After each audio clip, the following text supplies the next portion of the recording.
La trappe du « quand j'aurai ceci, je serai heureux ». Imagine que tu passes ta vie à répéter la même phrase « quand j'aurai ceci, je serai heureux ». Un meilleur travail, plus d'argent, une relation, toujours quelque chose d'extérieur. Mais le bouddhisme démonte cette illusion. La recherche de bonheur ancrée dans ce qui change ne génère que insatisfaction. Le véritable chemin est dans le lâcher-prise, dans la culture de l'esprit, dans l'abandon de ce qui est éphémère. Avant de tourner sans fin dans le cycle du désir et de la frustration, découvre comment la tranquillité intérieure n'exige aucune condition préalable. Es-tu prêt à découvrir ce qui éveille vraiment la joie en toi? L'ancrage de l'anxiété dans l'attente. Dès l'enfance, on nous apprend à fixer des objectifs, à regarder vers l'avenir et à croire que la vie sera meilleure quand certaines choses seront atteintes. Alors, nous construisons une liste mentale de conditions pour être heureux. Quand j'aurai un meilleur travail, quand je gagnerai plus d'argent, quand je trouverai une relation, quand j'achèterai cette maison, quand je voyagerai enfin vers ce lieu de rêve. Sans nous en rendre compte, notre vie devient une course vers une ligne d'arrivée qui recule toujours un peu plus loin. Et même lorsque nous atteignons ce que nous désirions tant, la satisfaction ne dure que peu de temps. Au début, il y a l'euphorie, mais très vite surgit un nouveau désir qui remplace l'ancien. Ce cycle ne s'arrête jamais. Nous finissons par croire que le bonheur se trouve toujours dehors, toujours dans l'avenir, toujours conditionné par quelque chose qui n'est pas encore arrivé. Le bouddhisme voit dans ce phénomène l'une des causes principales de l'insatisfaction humaine. Non pas parce que désirer est mauvais, mais parce que nous mettons notre paix intérieure dans des choses que nous ne contrôlons pas et qui par nature sont passagères. Le bonheur qui dépend de l'extérieur est condamné à disparaître, comme l'écume sur la mer, belle tant qu'elle dure, mais impossible à retenir. L'esprit, habitué à chercher toujours plus, reste en agitation. Au lieu d'apprécier ce que nous avons déjà, il se fixe sur ce qui manque encore. Cet ancrage dans le « quand j'aurai ceci » est une véritable trappe qui nous éloigne de la vie réelle. Ce n'est qu'en observant clairement ce schéma que nous pouvons commencer à le briser et ouvrir la porte à une existence plus libre et plus sereine. Le désir et l'insatisfaction permanente. Imagine que tu marches dans le désert. Au loin, tu aperçois un oasis. Tu marches avec toutes tes forces, persuadé que là, enfin, tu trouveras de l'eau et du repos. Mais en approchant, tu découvres qu'il ne s'agissait que d'un mirage. Ainsi fonctionne le désir. Il promet une satisfaction durable, mais, une fois atteint, il s'évanouit et laisse un vide qui réclame à nouveau d'être rempli. Le problème n'est pas de désirer, mais de croire qu'obtenir ce que nous voulons comblera une fois pour toutes notre sentiment d'incomplétude. Avant de continuer, si tu n'es pas encore abonné à ma chaîne YouTube, je t'invite à le faire dès maintenant. En t'abonnant, tu seras informé de toutes mes nouvelles vidéos, ce qui te permettra de ne rien manquer de contenu précieux. Le désir est inquiet par nature. Sitôt exaucé, il en engendre un autre. Tu voulais une voiture? Tu l'obtiens, mais quelques mois plus tard, tu rêves d'un modèle plus récent. Tu espérais une promotion? Une fois acquise, ton regard se tourne déjà vers l'échelon supérieur. Ce mouvement perpétuel crée un sentiment de manque permanent. Le bouddhisme décrit ce processus comme une roue qui tourne sans fin. La conscience s'accroche à des objets, des situations ou des personnes, croyant que le bonheur se trouve là. Mais puisque tout change, ces objets disparaissent, ces circonstances évoluent ou cessent de nous satisfaire. Alors surgit la frustration, suivie d'un nouveau désir. C'est une trappe mentale, l'illusion que la prochaine fois sera la bonne. Mais quand elle arrive, la joie est si éphémère qu'elle disparaît avant même d'être savourée. Et nous voilà de nouveau en attente, persuadés que notre vie commencera plus tard, à un moment qui n'arrive jamais. Comprendre ce schéma est essentiel pour s'en libérer. Il ne s'agit pas d'éliminer tous les désirs, mais d'apprendre à reconnaître ceux qui nous enferment dans cette roue infinie et ceux qui sont de simples moteurs sains, sans mettre en danger notre paix intérieure. L'attachement et le désir véritable. L'attachement et le désir semblent jumeaux, mais leurs chemins sont très différents. Le premier est source de mal-être. Le second peut être une force qui élève. L'attachement naît de la peur de perdre. Il se manifeste par la volonté de retenir à tout prix une personne, un objet, un statut ou une situation, comme si notre bonheur dépendait entièrement de cela. C'est un désir anxieux, exigeant, possessif. Le vrai désir, lui, est plus pur, plus serein. Il ne vient pas d'un manque, mais d'une motivation profonde. C'est le désir d'apprendre, de créer, de grandir, sans que notre valeur personnelle dépende du résultat. Comme vouloir apprendre la musique simplement pour le plaisir, sans attendre la reconnaissance. La différence essentielle est la dépendance. L'attachement fait reposer notre bonheur sur quelque chose que nous ne maîtrisons pas et qui finira par changer. Cela engendre tension, peur et anxiété. Le désir véritable, lui, accepte la transience et ne conditionne pas notre bien-être à ce que les choses se déroulent comme prévu. Se libérer de l'attachement ne signifie pas devenir froid ou indifférent. Cela veut dire aimer, profiter et s'engager pleinement, mais sans s'enchaîner.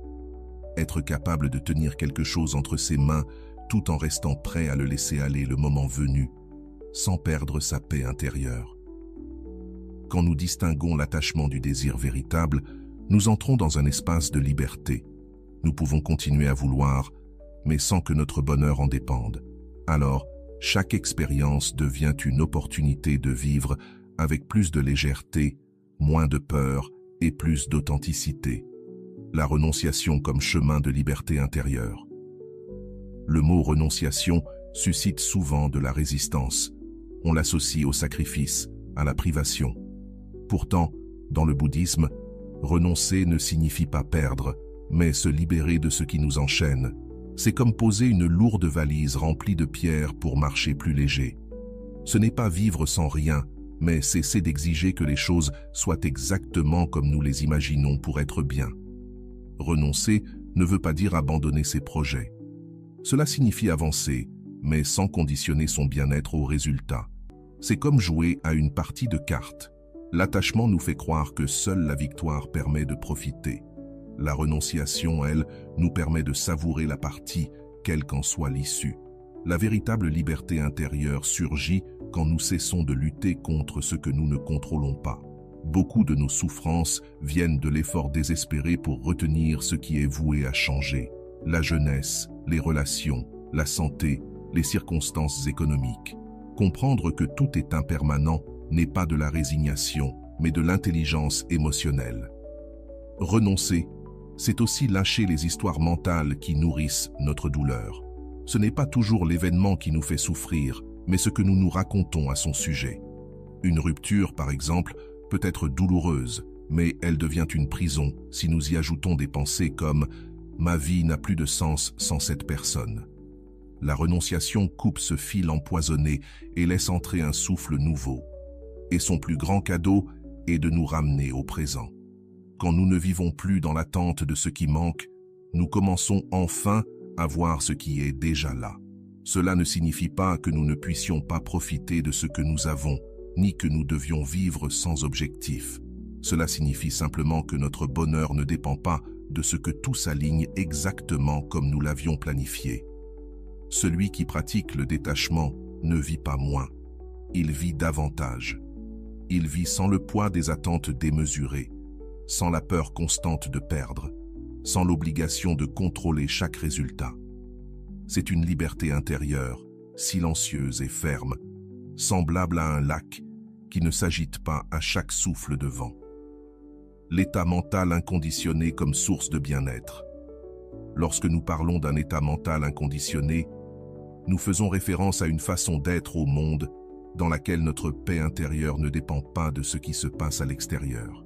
C'est comme si notre bonheur se trouvait dans un lieu inaccessible, au haut et au bas de la vie.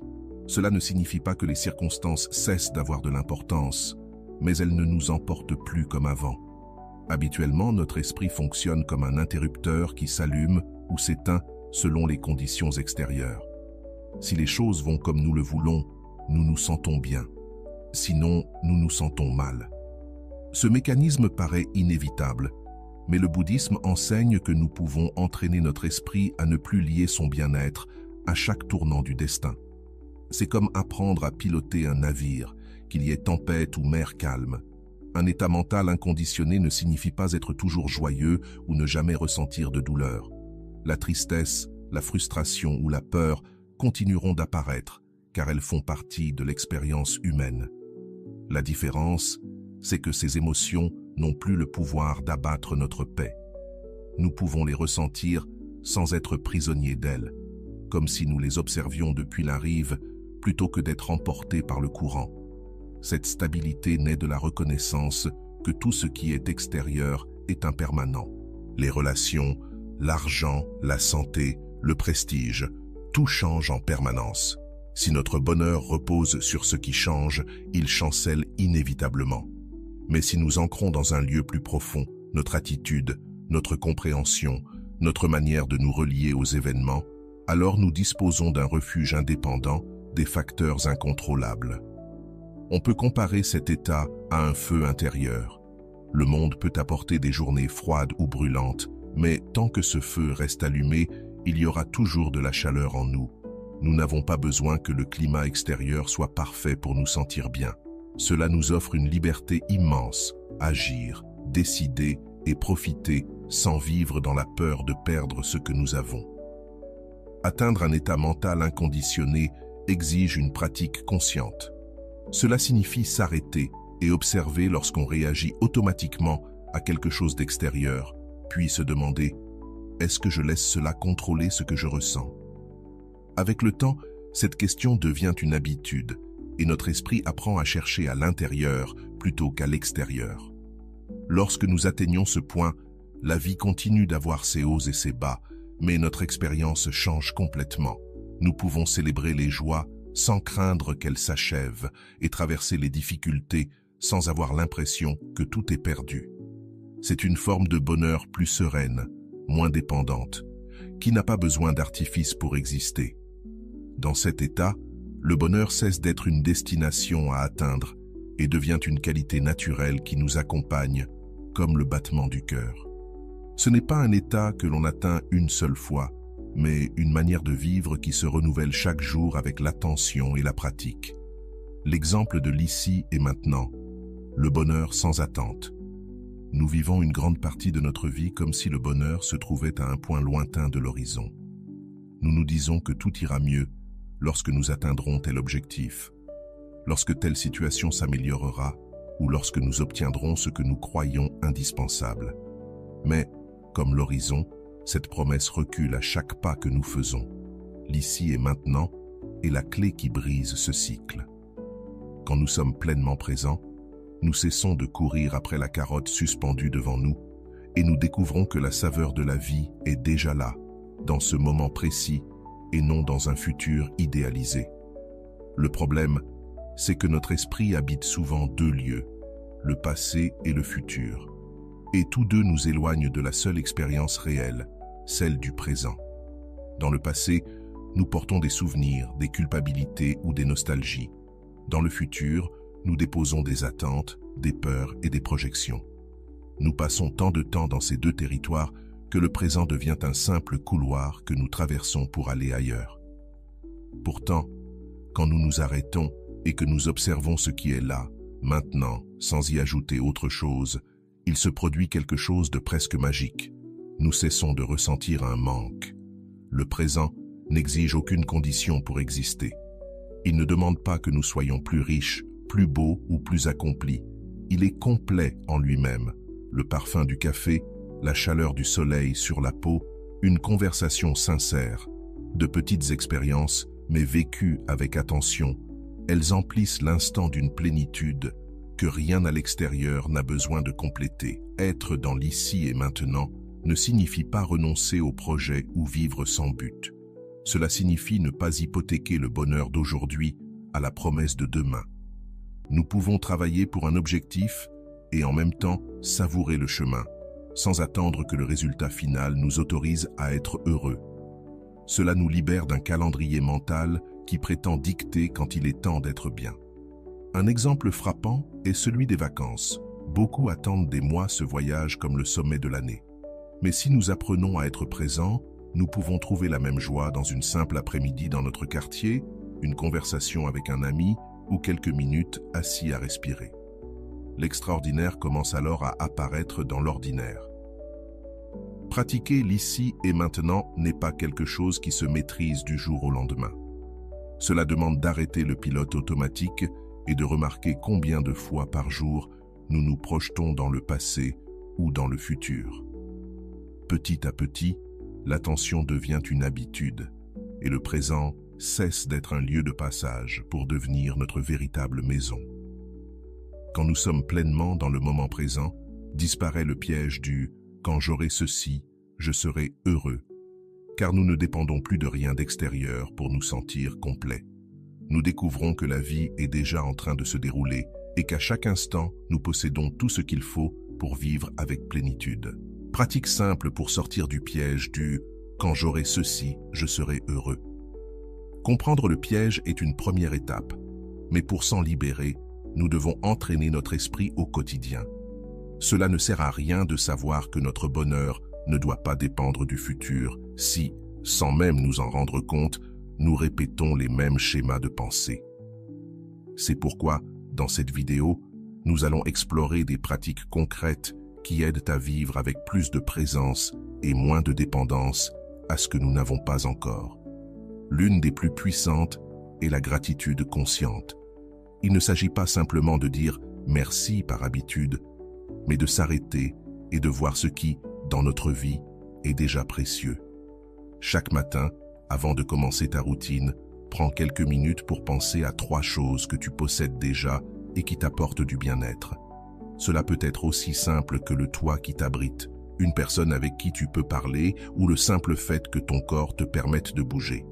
Cet exercice entraîne ton esprit à chercher le positif dans le présent, au lieu de se concentrer uniquement sur ce qui manque. Une autre pratique clé est la pleine conscience. Elle consiste à diriger toute ton attention sur le moment que tu es en train de vivre. Tu peux la pratiquer en mangeant, en marchant ou même en lavant la vaisselle. L'idée est qu'à cet instant, tu ne sois pas en train de planifier le futur ou de ressasser le passé, mais d'observer, de sentir et d'écouter ce qui se passe ici et maintenant. Avec le temps, cet entraînement réduit l'anxiété liée à l'avenir. Il est aussi utile d'identifier les phrases mentales qui t'enferment dans le piège. Chaque fois que tu te surprends à penser « quand j'aurai ceci, je serai heureux », fais une pause et demande-toi « est-ce vraiment vrai que je ne peux pas me sentir bien maintenant ?» Il ne s'agit pas de forcer le bonheur, mais d'ouvrir un espace intérieur pour reconnaître que tu as peut-être déjà tout ce qu'il faut pour ressentir la paix. Apprendre à lâcher prise est également essentiel. Commence par des petites choses. Donne ou offre des objets que tu n'utilises pas. Arrête de suivre sur les réseaux des personnes qui génèrent en toi des comparaisons toxiques ou renonce à des activités qui n'apportent rien à ta vie, mais que tu continues par habitude. Ces petits gestes envoient à ton esprit un message puissant. Tu n'as pas besoin de t'accrocher pour être bien. Enfin, n'oublie pas que le repos mental est indispensable. Nous vivons surstimulés et une grande partie de ce piège se nourrit de cette sensation constante de manque générée par la publicité, les réseaux sociaux et les comparaisons. Accorder quelques minutes par jour à la méditation, à la respiration profonde ou simplement au silence aide à calmer ce bruit et à retrouver une paix intérieure. Quand tu intègres ces pratiques dans ta routine, le piège du « quand j'aurai ceci » perd de sa force. Peu à peu, tu cesses de courir après un futur incertain et tu commences à sentir que la vie est déjà en train de se dérouler et qu'elle mérite d'être vécue telle qu'elle est. Comment intégrer la sérénité bouddhiste dans la vie quotidienne ? Tout ce que nous venons de voir n'est pas une théorie lointaine, mais une série d'outils pratiques capables de transformer notre manière de vivre chaque jour. Intégrer la sérénité bouddhiste dans ta vie quotidienne commence par te rappeler que chaque instant est une opportunité de pratique. Il n'est pas nécessaire d'être dans un temple ou de se retirer du monde. Tu peux appliquer ces enseignements au travail, à la maison, dans la rue ou même en attendant dans une file. La première étape consiste à cultiver l'observation constante. Remarque quand ton esprit commence à penser en termes de « quand j'aurai ceci ». Reconnais-le sans te juger et utilise ce moment comme un rappel pour revenir au présent. Ce geste simple, répété encore et encore, modifie la structure même de nos habitudes mentales. Il est aussi important d'apprendre à se relier différemment à nos objectifs. Il ne s'agit pas de renoncer aux ambitions, mais de marcher vers elles avec légèreté, sans la lourde pression de croire que notre bonheur en dépend. De cette manière, même si le résultat n'est pas celui espéré, tu gardes la sérénité. Une autre clé est de s'entourer d'environnements et de personnes qui rappellent cette vision. Non pas par besoin d'approbation, mais parce que les influences positives nous aident à rester alignés. Partager des conversations, des lectures ou des activités qui encouragent la pleine conscience nourrit cette connexion avec l'essentiel. Et surtout, il faut apprendre à valoriser ce qui est déjà là. Cela ne signifie pas se résigner, mais reconnaître qu'il y a toujours quelque chose dans le présent qui mérite ton attention et ta gratitude. Cette reconnaissance sincère permet de vivre plus en paix avec ce qui est, tout en restant ouvert à ce qui viendra. Si nous parvenons à intégrer ces pratiques dans notre vie, le « quand j'aurai ceci » cesse d'être une condition pour devenir, au maximum, un simple désir passager qui ne définit pas notre bien-être. Alors, nous vivons plus légers, plus libres et plus présents à ce qui se passe ici et maintenant. Souviens-toi, le vrai bonheur ne se reporte pas à demain, il se vit. Et chaque instant est une opportunité de le choisir. Si ce message t'a apporté quelque chose, partage-le avec quelqu'un à qui tu veux rappeler qu'il n'a pas besoin d'attendre que tout soit parfait pour commencer à vivre pleinement. Peut-être que ce simple geste sera l'étincelle qui transformera sa vie.